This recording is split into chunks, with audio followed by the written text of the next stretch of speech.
Assalomu alaykum qadrli yurtdoshlar, aziz farg'onaliklar. Siz uchun ajoyib xushxabar bor. Xonadonlarga egalik huquqini rasmiylashtirish bo'yicha yangi jarayonlar boshlandi. Kadastr hujjatingiz yo'q bo'lsa, aynan bu xabar siz uchun.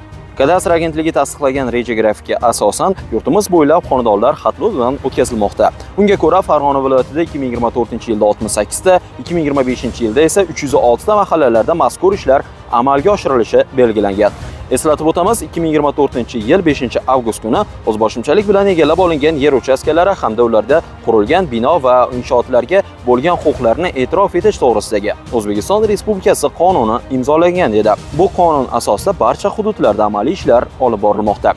Farg'ona viloyatida ilk ijobiy xulosalarni olgan yurtdoshlarimizning nomi ma'lum bo'ldi. Xalq deputatlari viloyat kengashining navbatdagi sessiyasining qarori bilan ularga egalik huquqi e'tirof etildi.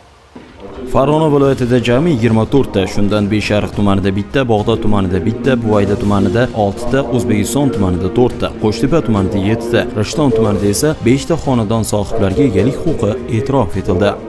Bu jarayonlar fuqarolarning mulk huquqini mustahkamlash, turmush sharoitini yaxshilash hamda huquqiy muammolarni bartaraf etishga qaratilgan muhim qadam bo'lib, yanada ko'p xonadonlarni qamrab olishi kutilmoqda.